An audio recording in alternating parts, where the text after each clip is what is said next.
અમરેલી જિલ્લામાં મેઘતાંડવ જોવા મળ્યું છે। નદીઓ થઈ ગાંડીતૂર થઈ ગઈ છે, રોડ રસ્તા ધોવાઈ ગયા છે, અનેક ગામો સંપર્ક વિહોણા થઈ ગયા છે। જી હા મિત્રો, અમરેલી જિલ્લામાં છેલ્લા 24 કલાકથી આગ ફાટ્યું હોય તેવી સ્થિતિ સર્જાઈ ગઈ છે। જિલ્લાના ધારી, રાજુલા, ખાંભા, સાવરકુંડલા પંથકમાં અનરાધાર અને મુશળધાર વરસાદ ખાબકતા ચારે તરફ જળબંબાકાર જેવી સ્થિતિ જોવા મળી રહી છે।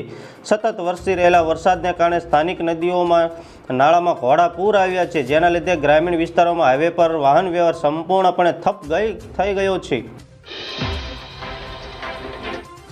આગળ બીજા અગત્ય સમાચારની વાત કરીએ તો રાજ્યમાં આગામી 1 કલાક ભારે અને 6 કલાક ભારે વરસાદનું રેડ એલર્ટ જાહેર કરવામાં આવ્યું છે। ગુજરાતમાં મેઘરાજાએ મહેર વરસાવવાની શરૂ કરી દીધી છે। રાજ્યમાં આગામી 1 કલાક ભારે વરસાદનું હવામાન વિભાગે જાણકારી આપી છે।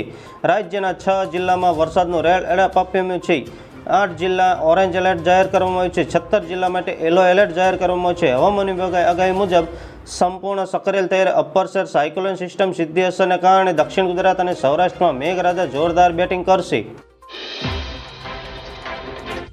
આગળ બીજા હવામાન સમાચારની વાત કરીએ તો હવામાન વિભાગ જણાવ્યા અનુસાર હાલમાં વેસ્ટર્ન ડિસ્ટર્બન્સ અને સિઝરન ટ્રફ શોર જેવી એકસાથે સક્રિય થઈ ગયા છે। આ ટ્રિપલ સિસ્ટમ અસરને લીધે ખાસ કરીને દક્ષિણ ગુજરાત અને સૌરાષ્ટ્રના દરિયાકાંઠાના વિસ્તારોમાં અત્યંત ભારે વરસાદનું રેડ એલર્ટ જાહેર કરવામાં આવ્યું છે, જેમાં નવસારી, વલસાડ, ડાંગ, દીવ, દમણ, દાદરાનગર હવેલી તેમજ સૌરાષ્ટ્રના અમરેલી, ભાવનગર, ગીર સોમનાથ, દીવનો સમાવેશ થાય છે। આ સિવાય સુરત, ભરૂચ, તાપી, નર્મદા, છોટાઉદેપુર, રાજકોટ અને જૂનાગઢ જિલ્લામાં પણ ભારેથી અતિભારે વરસાદની ચેતવણી આપી દેવામાં આવી ગઈ છે। આગળ બીજા અગત્ય સમાચારની વાત કરીએ તો રાજુલામાં 12 ઇંચથી વધુ વરસાદ ખાબકી ચૂક્યો છે। બીજી તરફ અતિભારે વરસાદને પગલે રાજુલા સાવરકુંડલા મુખ્ય હાઈવે થોડીક વાર બાયપાસ નાળાનું કામ ચાલુ હોવાથી ત્યાં પાણી ભરાઈ જતાં સંપૂર્ણપણે માર્ગ બંધ થઈ ગયો છે। એના કારણે રાજુલા, અમરેલી, રાજકોટ તરફ જતા લોકોને હાલ અગવડતા ઊભી થઈ ગઈ છે।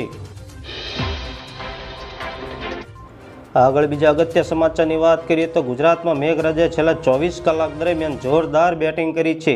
રાજ્યના કુલ 196 તાલુકામાં વરસાદ નોંધાયો છે, જેમાં અડધા ઇંચથી લઈને 7 ઇંચ 8 ઇંચ જેટલો વરસાદ નોંધાઈ ગયો છે। રાજ્યના 13 તાલુકાઓમાં 7 ઇંચ અને 3 ઇંચ જેવો વરસાદ નોંધાતા અનેક વિસ્તારોમાં પાણી ભરાઈ જવાની સ્થિતિ ગંભીર થઈ ગઈ છે। 24 કલાકમાં 196 તાલુકામાં વરસાદ નોંધાઈ ગયો છે મિત્રો। આગળ બીજા અગત્ય સમાચારની વાત કરીએ તો અમરેલી જિલ્લામાં ધારી પંથકમાં મેઘરાજાએ રૌદ્ર સ્વરૂપ ધારણ કરીને મુશળધાર બેટિંગ શરૂ કરવામાં સમગ્ર વિસ્તારમાં જળબંબાકાર થઈ ગયો છે, જેમાં ખાસ કરીને ચલાલા પંથકમાં માત્ર 3 કલાકમાં જ 4 ઇંચ જેટલો વરસાદ ખાબકી ગયો છે।